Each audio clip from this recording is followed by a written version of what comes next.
बोले कृष्ण कन्हैया लाल की जय, सद्गुरु महाराज की जय, प्राणनाथ प्यारे की जय, महाराज छत्रसाल की जय, सर्व सुंदर साध की जय, लाला श्री महाराज की जय, श्रीमद विक्रम साहिब की जय, आज की आनंद की जय, जय जय श्री राधे श्याम, जय जय श्री राधे श्याम। प्रणाम जी। आइए हमें 13वां दिन की कथा के प्रसंग पर आ चुके हैं। तो राजी महाराज की कृपा से कोई विघ्न, कोई बाधा, कोई अर्चना, नारे गाली, ये सत्संग, ये सत मार्ग की चर्चा को हमें सुनने की अवसर प्राप्त हुई है, जिन अवसर पर हमें सदा सर्वदा अपने जीवन को समर्पित कर रहे हैं कि जिन मार्गों पर हमें चलने सिखाए, तो ये तो परिणाम ही सद्गुरु महाराज ने दिए हैं, तो स्वामी प्राणनाथ महाराज ने दिए हैं। तो फिर इस सारी कार्य को जिम्मेदारी महाराज छत्रसाल ने अकेले उठा लिए, तो उनके साथ साथ संपूर्ण सुंदर साथ एकत्रित होकर इस जागरण यात्रा के क्रम को आगे बढ़ा रहे थे। तो आज भी इसी परंपरा तो हर जगह संपूर्ण महाराज जी, गुरु जी लगाए, माता जी लोगों के हाथ में ये सिर में आई पड़ी हुई बात है। इसको सुंदर साथ के लिए कहाँ कहाँ जाना पड़ता है, किन किन जगह पे जाकर इसके मार्ग को दर्शन करनी पड़ेगी, तो ये तो उनकी कृपा से माध्यम ही हम जा सकते हैं। बोले कृष्ण कन्हैया लाल की। तो देखियो, मैं ही इतने दूर नेपाल से आई, तो दूर तो है ना नेपाल, तो राजी महाराज ने यहीं भेज दिए, तो फिर और जगह भी जानी होगी। तो इसी माध्यम और महाराज जी और गुरु जी लोगों ने हर जगह हर 4 करोड़ की धर्म प्रचार के लिए अपने जीवन को ही समर्पित करके चल रहे हैं। तो हमें बहुत भाग्यशाली है कि इस चर्चा को हमें श्रवण करने की अवसर मिल रही है कि सुंदर साथ होकर हमें सौभाग्य भी कह सकते हैं कि राजी महाराज ने हमें जन्म तो संसार में भेज करके ही हो गया, पर राजी ने हमें हाथ भी नहीं छोड़ा कि राजी के हाथ हमारे सिर पर है, तो हमारे हाथ की जो अंगुलियां है ये भी राजी महाराज ने ही पकड़ के आज संसार में खेल दिखा रहे हैं। तो उसी खेल को हम विस्तार में देख रहे हैं। तो देखते देखते इस निजाम के मंत्र को प्राप्त किए, तो यही हमारे जीवन के सबसे सारे बड़ा कुंजी है, जो हमने आज सार्थक के जप कर सकते हैं, तारक के सुमिरन कर सकते हैं, भगवान श्री कृष्ण के ध्यान में अपने हृदय में विराजमान कर सकते हैं।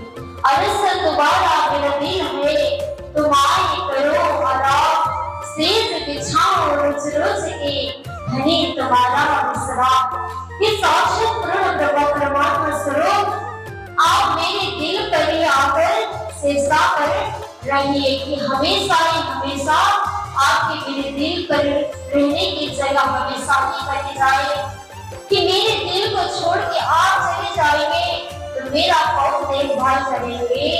अगर मेरी आत्मा को मोक्ष कैसे प्राप्ति होगी, मेरे पूर्ण ब्रह्म परमात्मा ही मुझसे दूर हो जाए, तो फिर मैं संसार में रहकर भी मेरे परब्रह्म परमात्मा की भक्ति से दूर हो जाऊं, तो संसार में रहते हुए मेरे परब्रह्म परमात्मा के नाम को सुमिरन भी नहीं कर पाते हम। अगर मेरे परमात्मा मेरे दिल पर ना हुए, तो अगर मैं उनके नाम की सुमिरन करूं, उनके नाम की जाप करूं, उनके नाम की हृदय में विराजमान करो, तब मेरे भी दिल, मेरे भी जीवन कल्याण वाणी बन जाएगी। इस संसार में जाप करते तो संसार में जितनी भी अवगुण है ना वो सारे दूर हो जाते। तब ये संसार के सचराचर जीव भी कहेगा कि अरे धन्य हो धन्य हो। ये तो महापुरुष के तन है कि तन में तो महापुरुष का होना चाहिए। केवल आत्मा तो केवल साक्षात पूर्ण ब्रह्म परमात्मा की स्वरूप है, पर इस तन को भी तो शुद्धता होने के लिए चाहिए। जैसे गुरु जी मंगलदास जी थे, जैसे सदगुरु महाराज जी थे, जैसे प्राणनाथ जी महाराज जी थे, जैसे महान महान संतों की संसार में आगमन हुई है, तो आत्मा और परमात्मा की एक सचराचर जीवन भी है।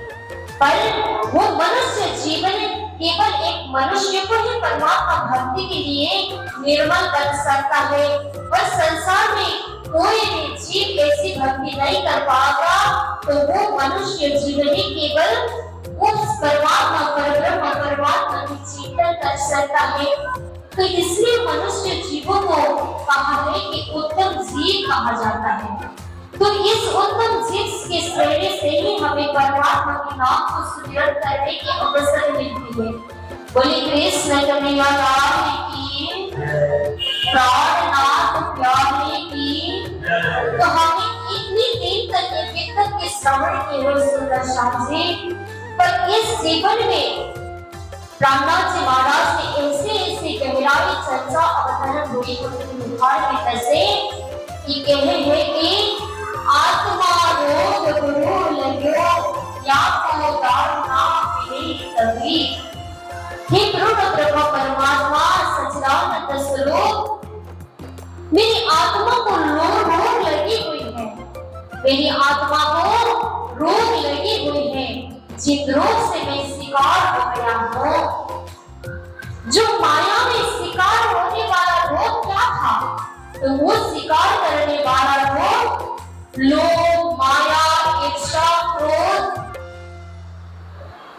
ये चीजों से हमें रोग लगी है कि हमारी आत्मा और परमात्मा की दूरी इतनी दूरी हो गई कि जिनके माध्यम से हमें परमात्मा भक्ति के लिए सोचना पड़ता है। देखियो, तो कोई संसार के शरीर को दवाई लेने के लिए भी तो सोचना पड़ता है ना। इसी तरह आज हमें परमात्मा भक्ति के लिए दौड़ने के लिए भी, सत्संग सुनने के लिए भी, कोई परमात्मा की सुमिरन करने के लिए भी आज संसार में हमारे जीवन जन्म देते हुए भी हमें उनकी याद करने में सोचना पड़ रहा है। देखियो कितनी मुश्किल हुई कि हमें तो रोग लगी है, हमारी आत्मा को रोग लगी कि आपसे दूर हुए बिना। तो ये माया मोह की लत पड़ी हुई हमें, जिससे हम ना मिले तो हमें चक्कर लगने लगेगा। तो चक्कर लगने लगेगा तो चक्कर के पड़े में हमें संसार की माया मोह चीजों को भी दूर नहीं रख सकते। इसलिए प्राणनाथ जी महाराज ने राजी महाराज से कहे, राजी महाराज ऐसी मेरी संसार की हालत है, इतनी बुरी हालत में मैं पड़ा कि मैं तो इस चीज को कौन से शब्द से आपको कहूँ कि संसार ऐसी बुरी हालत बना रहा है मुझे। तो मेरी आत्मा के लिए मेरे परब्रह्म परमात्मा पहले जिनके साथ में था, तो आज भी उनके साथ में होते हुए भी मैंने उनके ध्यान की सुमिरन करने में इतना सोचना पड़ता है कि मुझे तो घंटों घंटा लगता कि आपके नाम को सुमिरन करने में भी मुझे मुश्किल होती है। तो देखियो अपने भावों को, दिल को जो यथावत घटना स्वरूप है वो साक्षी प्राणनाथ जी महाराज ने इस प्रकार से परमात्मा के साथ में अर्जी लगवाई गई। बोले कृष्ण कन्हैया लाल की। तो हमारे शरीर संसार में कैसे बैठा हुआ है पता है कि हमारे संसार में एक खामोर बोला जाता है उसको, वो खामोर रूपी भावना हमारे अंदर प्रकट हुई है, जिनको कड़वा होती है। जैसे कड़वा होती है ना, कभी कभार आप लोग दाल पकाए जाते हो तो उसमें एक कड़वा सा चीज वो पाकता नहीं है, जिसको खांगुड़ बोला जाता है। तो वो खांगुड़ ऐसा शरीर बना हुआ है हमारी कि आपने बल रूपी तारतम के लाठी के ऊपर ही हमारा ये जो घाघुर करके बैठा है ना, ये घाघुर ने हमें नहीं छोड़ा। जो हमारे अंदर ऐसी भाव कठोर हुई, जो घाघुर की वजह आग से हम गिन ही नहीं पा रहे थे। जितनी ताप में पकाए इसको, जितनी ताकत के सागर में इसको भगाए, पर भी ये जागृत नहीं हो रहा है। तो इसको क्या बोला जाता है? तो ये कभी भी इसका परिणाम की अंकुरी नहीं है, इसलिए वो घाघुर करके बैठ रहा है। बोले कृष्ण कन्हैया लाल की। और तो किसी के अंदर ताकत में ज्ञान होता तो सबसे उच्चतम मंत्र ही उसके अंदर है, तो क्यों उनका शरीर ऐसे घाघुर की तरह बैठा रहा है? तो दाल को जितनी भी आग के ऊपर से चढ़ाया जाए, दाल तो पूरी तरह एक ही तरह में पक जाता है, पर वो घाघुर जिस तरह बैठा है कि खाने से भी उसका आवाज दिया जाता है। देखियो, पर ऐसे ढंग से कि आत्मा रूपी सुर का जिक्र नहीं होता परम की, उस तरह बैठा रहता है। पर हमें तो इस चीज को पकाने जैसे भी है, चाहे हम घाघुर बन के रहे, चाहे हम दाल बन के रहे। बोले कृष्ण कन्हैया लाल की। अब हमने उनकी यादों को सुमिरन किए हैं, अब हमने उनकी यादों को नाम भजे हैं, तो उन्होंने जैसे भी उसको गला नहीं होगा, हम वो कुछ भी नहीं जानते। जैसे भगवान श्री कृष्ण जैसे गोपियों के संग में मथुरा से मिलने नहीं आए थे ना वृंदावन, तो उस समय उद्धव जी को भेजा गया था। तो उद्धव जी को ज्ञान का अहंकार तो था होगा कि उनके मन में लगा, अरे ये गोपियों को ज्ञान की लीला सिखाने के लिए भगवान श्री कृष्ण ने भेजे गए, पर गोपियों के अंदर के जो प्रेम थी, जो निस्वार्थ भाव था, उस भाव को सिखाने के लिए उद्धव जी को भेजा गया। बोले कृष्ण कन्हैया लाल की। तो जिस प्रकार उद्धव जी और गोपियों को जैसे ही वार्तालाप शुरू होने लगी, तब उन्होंने भगवान श्री कृष्ण की लीला के ज्ञानों को वर्णन करने के लिए ज्ञान छाटने लगे। तब ज्ञान में उतना ध्यान नहीं हुई थी गोपियों को, लगा कि उनके पास से आपके पास जो ज्ञान है ना उद्धव जी, हमें वो कुछ नहीं चाहिए। हमारे कृष्ण तो हमारे पास है, जो हमारे प्रेम में भगवान श्री कृष्ण हमें याद कर रहे हैं। बोले कृष्ण कन्हैया लाल की। तो उन्हें कोई ज्ञान की जरूरत नहीं पड़ी, बस उनके अंदर प्रेम ही प्रेम था, अपरंपार रूपी प्रेम था, जिनको वर्णन नहीं कर सकता है। ऐसे प्रेम उद्धव जी के अंदर भी देखने के लिए भगवान श्री कृष्ण लालायित थे। ऐसे प्रेम के भाव को गोपी और उद्धव जी को और भगवान श्री कृष्ण ने दोनों को ज्ञान देने के लिए, शिक्षा प्रदान करने के लिए एक दूसरे को मिलवाए थे। तब भगवान श्री कृष्ण तो इनके अंदर थे, गोपियों के अंदर थे। जिनके अंदर प्रेम भाव जाए, आपको पढ़ना ना आए, शिक्षा ना आए, पर भक्ति के प्रति प्रेम तो हो सकता है ना, तो उस भक्ति को हमें अपनाना ही होगा। तो ये जिन वितक हमने श्रवण किए, जिन भागवत हम श्रवण करते हैं, वो सारी चीज की वर्णन की एक ही रहस्य है कि हमें जैसे भी हो, हमारे प्रेम रूपी द्वार ही परम का दरवाजा खोल सकता है। झंडा गाए प्रेम का 1400 पियो होए, ना जाने इस झुंड में कौन स्वामीन होए। क्या बता इस झंडा के प्रेमी से सुंदर साथ कौन हो? तो इस प्रेमी से सुंदर साथ कोई हो सकते हैं जो इस झंडा को लहरा रहा है, पर वहाँ आकर अपना उपस्थिति करते हैं, पर वहाँ पर हाजिरी लगाते हैं। ना जाने इस झुंड में कबो न स्वामीन होए। इस झुंड में कौन आकर के स्वामीन होगा? कौन इस झुंड में आकर प्रेम को मार्ग को पहराएगा? उस रास्ता को पथ पर चलेगा, बस ये बात थी वहां और कुछ नहीं था। ना जाने इस झुंड में कौन स्वागिन होइए।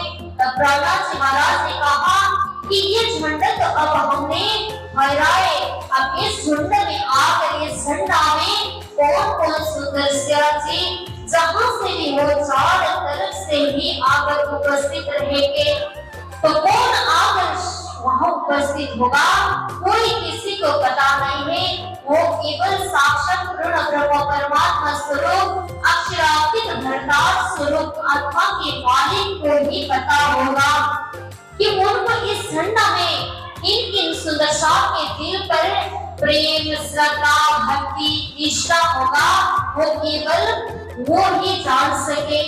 तो उनको किसके अंदर वो बैठे हुए हैं जिनके अंदर परमात्मा के हक स्वरूप परमात्मा की जो कृपा रहेगी, वही कृपा रहे हुई सुंदर साथी केवल इस झंडा को आकर उपस्थित हो सकते हैं, इस झुंड में आकर जुड़ सकते हैं, नहीं तो आंगुरी की तरह दूर दूर भाग जाएगा। बोले कृष्ण कन्हैया लाल की, सद्गुरु महाराज की, प्राणनाथ प्यारे की। देखियो प्रेम ऐसी चीज है जिसको गोपियों ने भी अपनाए थे भगवान श्री कृष्ण के तरस के लिए। तब जब धनी श्री देवचंद्र जी महाराज तब हम चले गए, तब प्रहलाद जी महाराज और जितने भी सखियां वहां सद्गुरु महाराज के चर्चा में उपस्थित रहते थे, तो उन सारे सदस्यों को भी कोई प्रेम के भाव से ही चलने की रास्ता मिली। जब सुंदरता की भावना प्रहलाद जी महाराज ने समझना होगा ही, तब प्रहलाद जी महाराज के साथ में 500 की संख्या से सुंदरता निकल पड़े। तब 5000 की संख्या में सुंदरता जी पन्ना धाम में पहुंच गए। जब 5000 की संख्या में सुंदरता जी चल पड़े थे, तब उन्हें संसार के कोई भी माया लोभ अहंकार कुछ भी भाव नहीं रहा। पर बहुत रास्ते में चल पड़े, तब उस समय सखियों जिन सखियों रास्ते में चले थे, तब उनके आभूषण पूरी तरह था। पर प्रहलाद जी के मन में ऐसी लगी कि हम तो निर्गुण आहार होकर आगे चलने होगी, तब इसलिए हमें निर्विष भोजन करनी होगी। ये तरीके से हमें परमात्मा से जुड़ पाएंगे, नहीं तो उन्हें भी भूषण की जरूरत पड़ेगी। तो विभिन्न प्रकार के सोना चांदी भूषण पहनते हुए भी प्रहलाद जी महाराज ने ये सारी चीज को मना किए थे सुदर्शन जी, क्योंकि 5000 की संख्या में कौन लुटेरा घुसेरा किसी को पता नहीं होता। तब प्रहलाद जी महाराज ने उन्हें सुंदरता की उपाधि दिए थे। तब और उनको कहा, अरे सुंदरता जी, जिन जिन सुंदरता मेरे कदम में कदम रखकर आगे चलती होगी, तो तुम्हें ये आभूषण पहनना नहीं चाहिए, क्योंकि अगर आभूषण पहनेंगे तो हमारी इस बड़ी सी जमात में जो कुछ भी हो जाएगा। इसलिए तुम्हें ये संसार के चीजों को ज्यादा पहनना नहीं चाहिए। ये आभूषण जितने भी है, ये आभूषण की जरूरत नहीं है। तो प्रहलाद जी महाराज ने ऐसी भावना से सुंदरता को जमात लेकर चल पड़े। तो उनकी भावना में ऐसी थी कि हमने तुलसी की माला धारण करना चाहिए। तुलसी की माला हम क्यों धारण करते, ये भी तो पता होगा ना।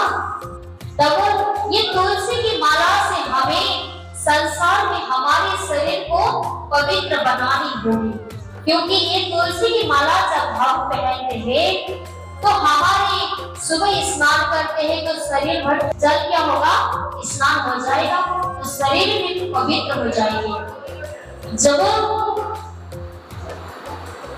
जो कोई भी लोग में संसार में गुजर जाएगा, तब उनको सबसे पहला कहाँ जाएगा, तुलसी की बोट को आगे ही लगाया जाएगा ना, उनको इसे लगाया जाएगा, उसके साथ में कुछ भी नहीं होगा, पर वो तुलसी ऐसी पवित्र चीज है जिनसे हमें पवित्र बनाया जाता है। कंठी लगाने से परमधाम की राह खोलने की बात नहीं है। आत्मा की आहार करने के लिए ताकत सागर है, भागवत है। अपने अपने शास्त्रों को अपना जगह पर रहकर हमने श्रवण करके हमारे आत्मा को तृप्ति बना सकते हैं, पर कंठी धारण करने से हमारे तन को भी तो पवित्र करनी होगी। संसार में देखिए, ये शरीर की छाला है, इसके अंदर हड्डी है, तो मांस मछली से ही बना हुआ हड्डी ना। तो इसी तरह इसके लिए ही हमने शुद्ध बनाने के लिए ये संसार में पंचभौतिक शरीर की देह है, तो ये 5 तत्व को शुद्ध बनाने के लिए हमने कंठी धारण किया जाता है। तो हम जब स्नान करते हैं तो इसको हमने शुद्ध पवित्रता के लिए धारण करते हैं। तो हम निजनाम के जाप करते हैं तो उससे हमारे मन को, भावना को शुद्ध, पवित्र और मंगलमय भावना प्रदान करने के लिए हम उनकी जप करते हैं। तब हम परमात्मा की सुबह शाम की पूजा करते होंगे ना घर पर, वो क्यों किया करता है? तो उसमें हमारी चिंतन हमेशा ही रहेगी कि परमात्मा आपके पास में रहकर हमने ऐसे दिन प्राप्त कर सके कि जितनी भी आज के अवगुण है, जितनी भी विकार हमारे पास में आने वाली है, वो हमसे दूर रखा जाए, कि हमारे साथ पास में वो नहीं आना चाहिए।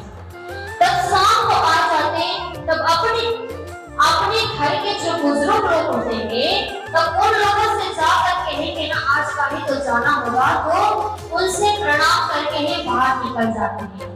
तब आते हैं तो उनके पास में जाकर सबसे पहले पूछते हो कि सब ठीक तो है, ऐसे पूछते हो ना। तो वो बड़े से, हमसे बड़े लोगों से ऐसे पूछा जाता है कि हमारे ऊपर उनके आशीर्वाद बने रहे। बोले कृष्ण कन्हैया लाल की। तो संसार के लिए भी अपने आत्मा के परमात्मा स्वरूप से मिलवाने के लिए और संसार में जितनी भी कठिनाइयों को, परिस्थितियों को, आगे की जितने भी विकार हमने हमारे सामने आएगी, उसको भी दूर करवाने वाले को एक ही स्वरूप है जिसको परमात्मा कहा जाता है। केवल वो हमारे इस अवगुण को दूर करवा सकते हैं, हमारी आई हुई समस्या को टाल सकते हैं। बोले कृष्ण कन्हैया लाल की। इसलिए हम उनकी स्मरण में रहते हैं कि हमें हमेशा परमात्मा बचा ही रखना, कोई भी हमारे पास कोई भी अवगुण ना हो जाए, कोई हमारे लिए कुछ भी बिगाड़ न सके। अगर बिगाड़ सके पर भी हमें आप बचाने वाले हैं। अगर हमें कोई किसी के ऊपर भरोसा नहीं है, संसार में रहते हुए किसी का भरोसा करें तो वो तो गिर पड़ जाएंगे। तो अपने ऊपर किसके ऊपर भरोसा रखना चाहिए? पूर्ण ब्रह्म परमात्मा के ऊपर भरोसा करनी चाहिए, और केवल अपने अंदर के जो बैठे हुए स्वरूप है उनके अंदर भरोसा किया जाता है। तो ऐसे ही स्वरूप ब्रह्म आत्माओं संसार में आए हुए हैं, तो वो ब्रह्म आत्माएं हमसे तो जुड़ते ही है ना। संसार में सब लोग बुरे तो नहीं होते ना, तो संसार में अच्छे अच्छे लोग भी तो मिलते हैं हमारे पास। तो वो अच्छे लोग कहाँ से मिल पाते? कि थोड़ी भी कृपा है। संसार में कोई किसी से अच्छे लोग मिलते तो वो परमात्मा ने भेजे हुए लोग। क्यों प्रहलाद जी महाराज चलते चलते समय कहीं बुरा भी हुआ ना, तो कहीं अच्छा भी तो हुआ, क्योंकि वहां पर परमात्मा ने भेजे हुए स्वरूप थे। क्योंकि कोई के अंदर बैठ कर ही केवल परमात्मा अपना राज चला सकते हैं। कोई प्रकट होकर तो राज नहीं चला सकते, पर मनुष्य देह ही में धारण करके ही वो अपना शासन कर सकते हैं, और शासन करने वाले और दूसरा संसार में भी कोई नहीं है।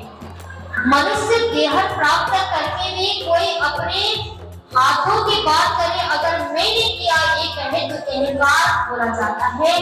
ये तो केवल हमारे स्वरूप में बैठकर, हमारे माध्यम में बैठकर हमारे पूर्ण ब्रह्म परमात्मा ने ही ये कार्य किए गए हैं। बोले कृष्ण कन्हैया लाल की।